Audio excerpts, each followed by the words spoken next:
The ground shook as 10 bulldozers lined up at the edge of my farmland, engines roaring, blades gleaming. They weren't here to build, they were here to bury me. But HOA Karen had no idea. She was about to bulldoze the land commissioner. The sun had barely risen when my phone buzzed on the nightstand. I squinted at the screen. It was Joe, my neighbor from 2 plots over. Joe's the kind of guy who never calls unless a fence is broken or someone's cow wandered off. My gut told me it wasn't good news. I picked up Mason. "You'd better come out here," he said, breathless. "There's 10 bulldozers lined up at your eastern field, and they ain't here for sightseeing." At first I thought maybe Joe had hit the bottle early. Bulldozers, 10 of them. That made no sense. But Joe wasn't a man to exaggerate. I rubbed the sleep out of my eyes, pulled on my jeans, boots, and hat, and was out the door in under 5 minutes. My old Ford truck kicked up dust as I tore down the dirt road leading to the eastern border of my 120-acre farm. As I approached the top of the ridge, I saw it, a whole fleet of dozers, all painted bright yellow, engines humming, blades ready. My heart sank. And there she was, Karen, sunglasses perched on her nose like she was the queen of the world, clipboard in one, hand radio in the other. She was pacing back and forth in front of the dozers like a general preparing for battle. Behind her stood a few other HOA board members, none of whom I recognized personally, but I knew the type: overconfident, underinformed, and dangerously entitled. I parked just off the road and stormed down the hill, boots crunching the dry dirt. "What the hell is this, Karen?" I barked. She turned slowly, wearing that smug smirk she always wore whenever she thought she had someone cornered. "Mason," she said, dragging out the vowels, "you're trespassing on HOA jurisdiction. This land is being repurposed." Repurposed? I nearly choked on the word. "This is my farm. I own every square foot of this land. You've got no business even standing on it, let alone bringing in bulldozers." Karen didn't flinch. "The board passed an emergency annexation. As of last night, these acres fall under HOA Expansion Authority. We're putting in a golf course extension and new luxury parking spaces. This area has been marked as unsightly and incompatible with community standards." I was stunned into silence. I'd seen HOA overreach before, sure, barking about mailbox heights, getting people fined for growing the wrong flowers, you name it, but this was lunacy. This wasn't just overstepping, it was outright land theft. I didn't receive any notice, no hearings, no public meetings, nothing. "You can't annex private land, Karen." "We can when it's in the community's best interest," she shot back. "The board voted. It's legal. The new map has been filed. You'll receive compensation based on current tax value." I laughed. I couldn't help it. "You mean the tax value from 5 years ago, when this land was valued at half its current worth? You think I'm just gonna let you steamroll my fields because you forged some paperwork and bullied a few neighbors into voting with you?" Her lips tightened. "I suggest you leave, Mason. You're interfering with official HOA operations. The equipment is already scheduled." I turned to the dozer operators. "You boys fire those up, and I'll personally make sure you never work in this county again. You're trespassing on protected farmland. Shut those machines off now." The operators exchanged uneasy glances. They weren't local, probably contracted out from a larger outfit that didn't know what they were stepping into. One by one, the engines died down. Karen spun around, shrieking at them to keep working, but the damage was done. The bluff had been called. I got back in my truck and drove straight into town, heading for the county government offices. What Karen didn't know, or conveniently forgot, was that I wasn't just a farmer. 2 years ago, I was elected as the land commissioner for the entire county. It wasn't a flashy role, but it came with real authority over zoning, land use, environmental protection, and boundary disputes. I oversaw the permits for every housing project, utility expansion, and land transfer in the region. If something moved dirt, it crossed my desk. I burst into my office, flipped on the lights, and pulled every file I had on Karen's HOA, their land boundaries, development permits, environmental clearances, everything. I double-checked the zoning map. Sure enough, my farm lay far outside the HOA's legally recognized borders. The eastern field she was eyeing wasn't just private property. It sat atop one of the largest freshwater recharge zones in the county. No development could occur there without an environmental study, a water impact report, and about 6 different agency sign-offs. Karen had none of it. Then I found a document titled Emergency HOA Annexation Parcel 18C. It had a time stamped from the night before and a digital scan of signatures. The map had clearly been altered with crude editing software. The font didn't match the original zoning map, and the new boundary line cut directly across my land like a drunk driver had drawn it. It was laughably fake and criminal. I printed every relevant page, stapled them together, and made 3 copies, one for the county attorney, one for law enforcement, and one for the local paper. If Karen wanted a war, she was about to get one. And this time, I wasn't just fighting for my farm. I was fighting to expose the whole rotten underbelly of a power-hungry HOA that thought it could swallow up people's land with fake votes and bulldozers. By the time I drove back to the farm, the dozers were still sitting in place, but now the operators who were standing around looking uncomfortable. Karen was on her phone, pacing, barking orders at someone on the other end. She saw me coming and waved a dismissive hand. "I told you, Mason, it's happening whether you like it or not." I walked right past her and handed each operator a printed notice. "You are trespassing on protected farmland. You've been issued a formal cease and desist by the County Land Commission. If you move even 1 inch forward, you'll be personally liable for every crop you destroy and every dollar you cost me." Karen snatched one of the notices from a guy's hand and read it. Her eyes narrowed. "You're bluffing." "No," I said. "I'm your land commissioner." Her face went pale. I could see it all over her. The realization that she had just tried to bulldoze the property of the one person in the entire county who had the authority to shut her down completely. "You're abusing your position," she snapped. "This is a conflict of interest." "This is protecting land from illegal seizure," I replied. "And since you submitted forged annexation documents, you're not just looking at civil court, you're staring down criminal charges. You might want to get a lawyer." She didn't say another word. She turned and marched toward her car, slamming the door behind her. One by one, the bulldozers began packing up and backing out, their drivers silent. The war wasn't over, but the first battle was mine. That night, I sat on my porch with a glass of sweet tea, watching the sun set behind the hills. My land was safe for now, but I knew Karen. She wasn't the type to back off quietly. She'd be back with lawyers or threats or some new scheme. But she'd forgotten one very important thing. When you pick a fight with a farmer, you're not just fighting dirt and seeds, you're fighting grit. And when that farmer also happens to write the land laws, you picked the wrong field to mess with. 2 days passed after the bulldozer standoff, and things around the farm were quiet, too quiet. The machines had left, the workers hadn't come back, and Karen hadn't shown her face. That alone should have been a relief. But I knew Karen. When she went silent, it wasn't because she gave up. It was because she was scheming. I spent those 2 days walking every foot of my land, checking fences, remarking boundary posts, photographing property lines, and documenting crop damage. It wasn't just about repairs, it was about building evidence. Karen had already proven she was willing to bulldoze first and asked permission never. I wouldn't put it past her to try again, maybe sneakier this time. But I was ready. On the morning of the 3rd day, I got a certified envelope in the mail. The return address was the Hickory Ridge Homeowners Association Legal Division. Just seeing the name gave me a headache. I opened the envelope and found a 10-page letter printed in thick legalese, littered with phrases like community improvement, initiative, civic beautification rights, and statutory easement retroactive claim. In other words, a steaming pile of legal nonsense according to the letter. The HOA now claimed conditional easement rights over my farm access road, based on a 1982 county road-sharing ordinance. Their argument was that since a gravel trail on the very edge of my land connected to a utility road running through the neighborhood, they could claim it as a shared public asset. It was a desperate stretch. That trail was barely wide enough for my tractor, and it had existed long before the HOA or their luxury subdivision even showed up.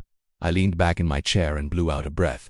This wasn't just Karen being annoying. This was Karen trying to build a paper trail, something she could take to court and argue as precedent. She was laying legal traps, one ridiculous theory at a time, so I did what any sensible land commissioner would do. I called my attorney, Henry Locke. Henry had been a land use lawyer for over 30 years. He knew every zoning quirk, water, table rule, and backroad loophole in the county. When I explained what Karen was trying to do, he laughed so hard I thought he might choke on his coffee. "She's got about as much legal ground as a goose on a frozen lake," he said. "But she's dangerous, Mason, not because she's smart, because she doesn't care how much damage she causes before the court slaps her down." Henry agreed to draft a formal rebuttal and file a motion with the county to invalidate the HOA's bogus easement claim. In the meantime, I decided to get ahead of her next move. If Karen was going to play dirty, I was going to play by the book and beat her anyway. That afternoon, I scheduled an inspection of her HOA's development boundaries. As land commissioner, I had the authority to initiate random compliance checks, especially after signs of zoning abuse. I took a team of 2 surveyors and drove straight into the heart of the Hickory Ridge neighborhood. It was the kind of place that looked perfect from a distance. Stone mailboxes, manicured lawns, vinyl fences, all identical in height and color. But up close, the cracks showed. Half-finished sidewalks, poorly laid drainage ditches, a community pool that had been under construction for 3 years. Karen had focused so hard on controlling everything outside her borders, she'd neglected what was already inside them. We walked the perimeter, and it didn't take long to find violations. The new Greenbelt project Karen had bragged about in the local paper, built too close to the floodplain. 3 utility sheds stood directly over a protected wildlife corridor. One developer had even started pouring concrete for a new tennis court extension without an approved permit. I documented everything. This wasn't revenge. This was doing my job. And then I saw it tucked behind a row of ornamental hedges near the edge of the subdivision was a makeshift security trailer. It had clearly been added recently.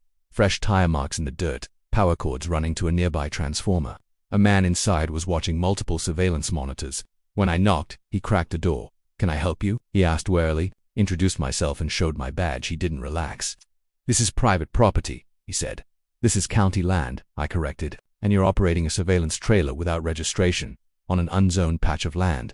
He didn't respond, but I already knew what this was. Karen had her own little watchtower set up, not to protect residents, but to spy on me from this spot. The cameras had a clear line of sight toward my eastern field. She was trying to monitor my movements, probably hoping to catch something she could twist into a violation. Back at my office, I filed a full report and began preparing a cease and desist for the surveillance setup. That same evening, I called Joe again. "Think Karen's gonna try anything else?" he asked. "She already is," I said. "She's trying to take the back door and legal loopholes, fake easements, anything she can twist into control. She couldn't bulldoze me physically, so now she's trying to do it on paper." Joe chuckled. "She's got no idea what you're capable of." I smiled but said nothing. The truth was, Karen had underestimated me from day one. She saw me as a farmer and I was proud to be one, but she forgot I was also the gatekeeper of everything she wanted to abuse. 3 days later, I got another letter, this time from the HOA's Community Enforcement Subcommittee. It demanded I remove unsightly equipment from the edge of my property. The equipment in question, my irrigation pump. The same pump that had been in that spot for 15 years. According to Karen's newly amended community aesthetics guidelines, it was incompatible with neighborhood harmony. That was it. I'd had enough. I gathered my documents, loaded them into a binder, and drove straight to the county zoning board. I requested an emergency hearing under Section 9A of the Land Oversight Act, citing repeated attempts by the HOA to illegally annex, harass, and encroach on private property. Within 48 hours, I had a hearing scheduled, and Karen was subpoenaed to attend. On the day of the hearing, the room was packed.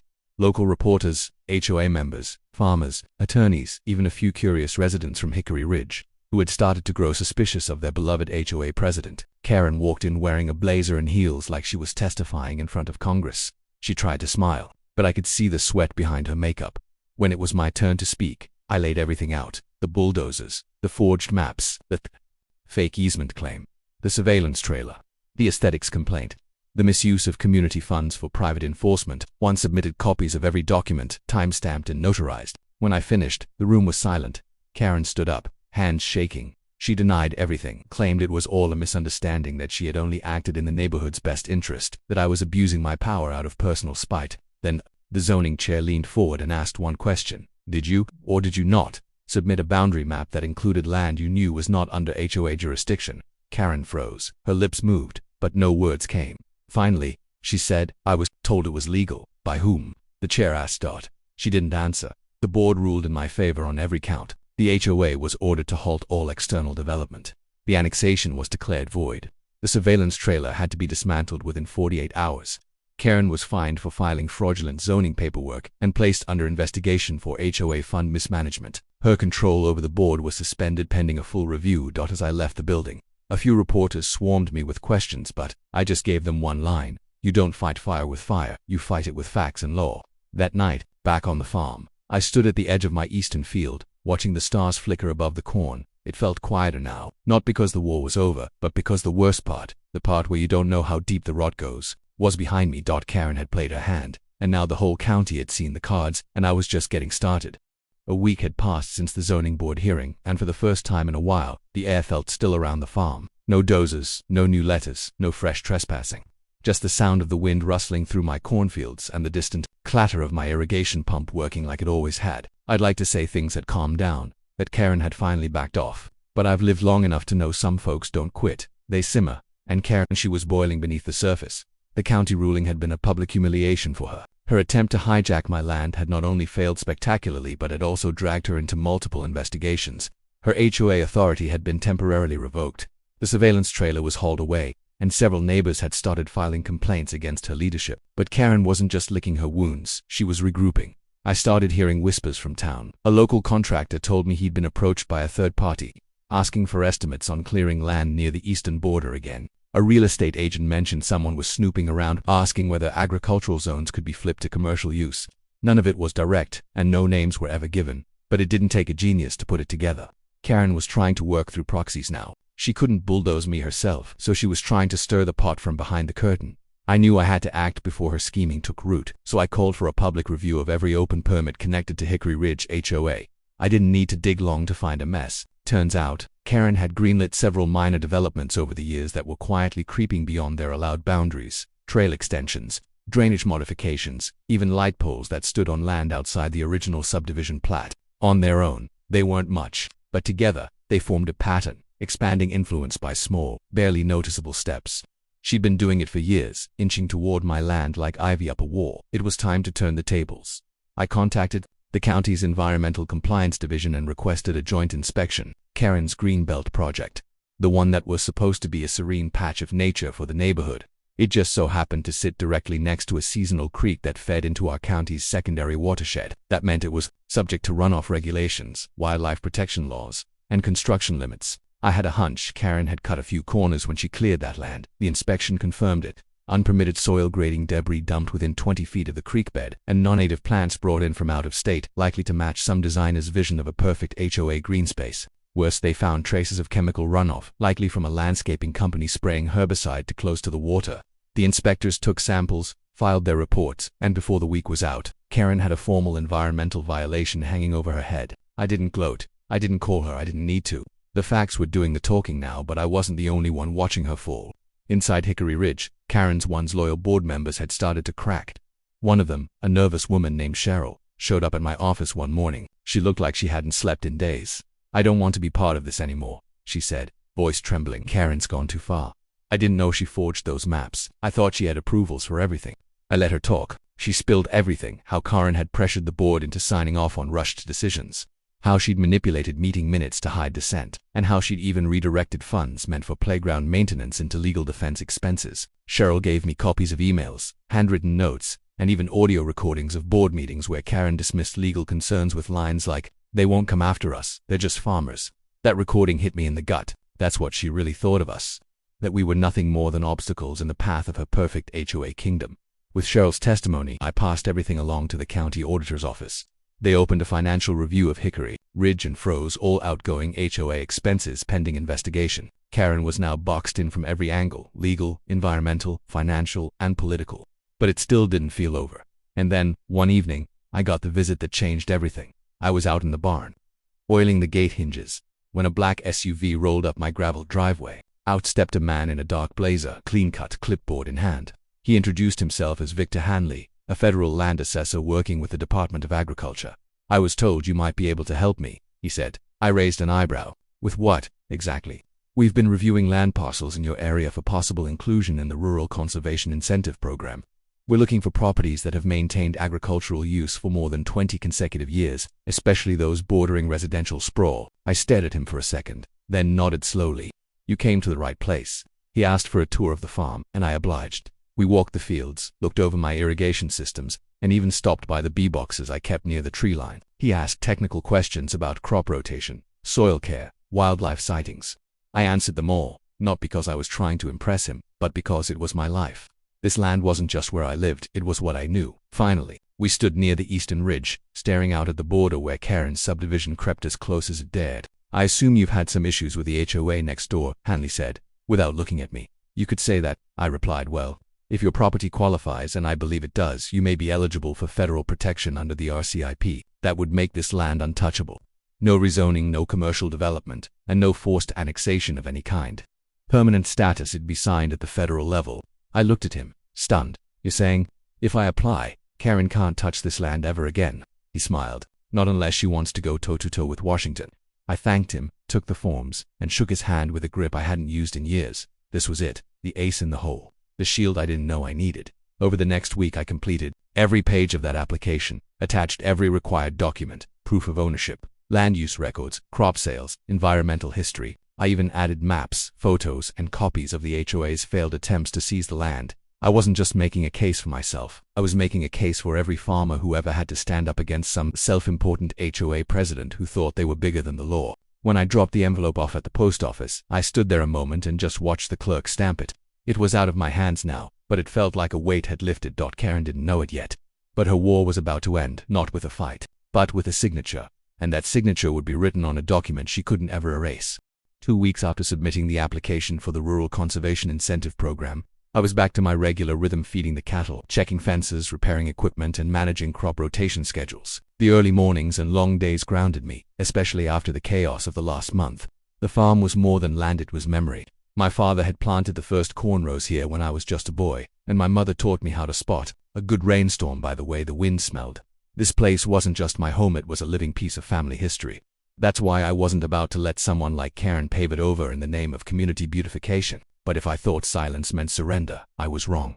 Late one Friday afternoon, as I was driving back from the supply store in town, I passed the edge of the Hickory Ridge subdivision and saw something odd. A white tent, the kind used for outdoor events, was being set up in the HOA's common park area. Dozens of white folding chairs were arranged in neat rows. A large banner fluttered at the entrance. Hickory Ridge Future Development Summit, open to the public. I slammed the brakes and pulled over. Karen wasn't done. Back home, I fired up the county website and found a fresh application under Community Expansion Plan Review submitted just 3 days ago by a newly formed LLC called Hickory Valley Expansion Partners. The kicker: the expansion zone matched my farm's eastern and southern borders almost exactly. Same map, same parcel outlines, same dirty plan, but this time, she was using a shell company to mask the HOA's involvement. Karen had changed her outfit, but she was still dancing the same song. That evening, Joe came over with his dog and a six-pack. He didn't even sit down before asking, "You've seen what she's up to now?" "Yeah," I replied. "She's trying to get public support by pretending the development is being led by a new company." "Smart on paper," Joe said, "but it's got her stink all over it. She's hoping people forget her name and focus on the buzzwords: economic growth, community amenities, increased property values." Joe popped a beer. "How you want to play it?" I stared out at the fields, golden in the dying light. "We give her a crowd she didn't expect." Saturday arrived, and the summit kicked off at noon.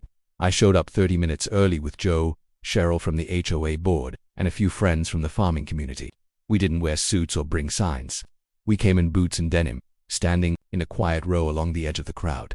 Karen spotted me instantly from under the tent's canopy. She wore a cherry red pantsuit like she was hosting a political rally. "Welcome, neighbors," she called into a microphone. "We're here today to share a vision, a future, a bold plan to extend the prosperity of Hickory Ridge through responsible, beautiful expansion." She clicked a remote, and behind her a large screen lit up with a slideshow of mock-up images: modern homes, jogging paths, dog parks, water fountains, electric car charging stations, all planted over what was currently wheat and corn. "Phase 1, she continued, "includes luxury housing, wellness spas, and nature-inspired retail spaces.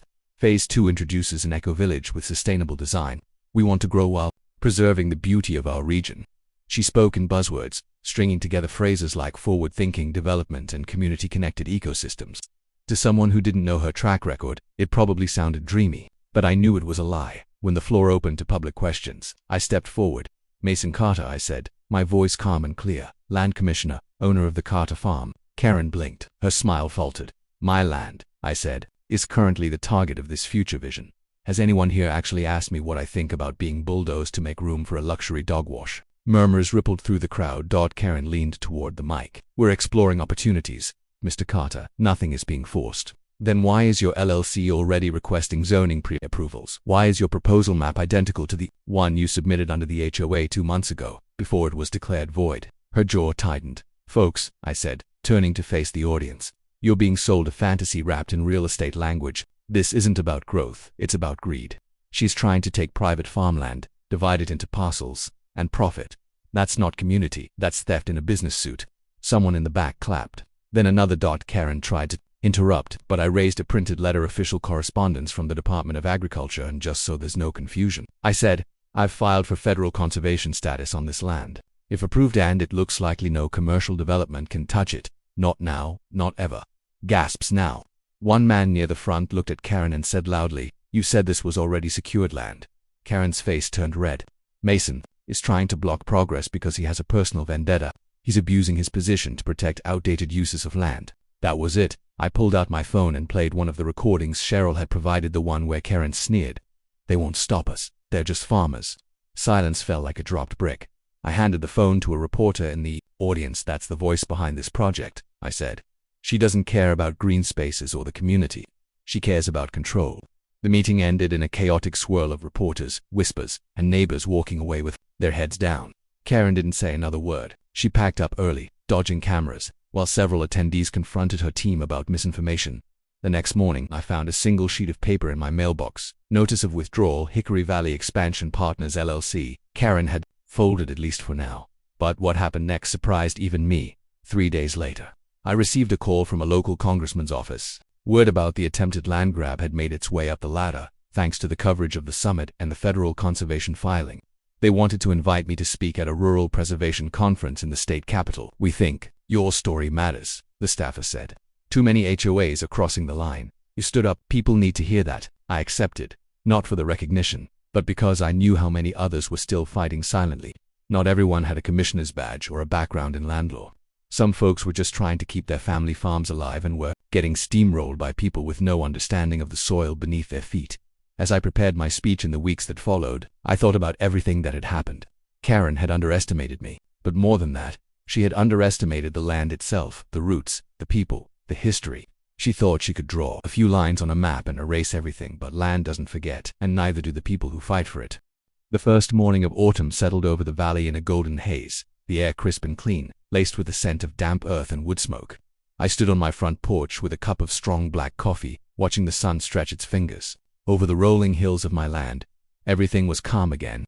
The wind danced through the trees, and the cattle moved slowly along the ridge, casting long shadows on the dew-covered ground. For the first time in months, there was no tension in my chest, only peace. But this peace hadn't come easily after Karen's disastrous future development summit and the exposure of her shady LLC. Her standing in the HOA had crumbled like an old fence post. Residents had begun to question every decision she'd ever made, especially after the recording of her dismissing farmers as irrelevant went viral on social media. People who had once praised her organization began calling emergency meetings. The board demanded her resignation. Within days, she was out. She didn't go quietly. Of course, in true Karen fashion, she filed an appeal against the HOA's decision, threatened to sue the community for public defamation, and even claimed I had manipulated the board using my government position. But when the State Ethics Committee reviewed the case, they found no misuse of power. In fact, they issued a formal letter stating my actions were in full compliance with all ethical and legal standards. I pinned a copy of that letter in the local feed store right next to the bulletin board where folks posted livestock for sale. Appeal was tossed. Her lawsuit went nowhere, and Karen, once the self-proclaimed queen of Hickory Ridge, vanished from the neighborhood, practically overnight. I later heard she sold her house and moved to a high-rise apartment 2 counties over. Rumor had it she was trying to start another HOA in a new development. But I figured those poor folks would figure her out soon enough. Some people never learn. As for me, the federal conservation grant had officially been approved, locking in that farm as protected agricultural land for the next 25 years. That meant no roads, no subdivisions, no shopping centers, just soil, sun, and sweat, the way it had always been. The designation also came with new funding for sustainable upgrades.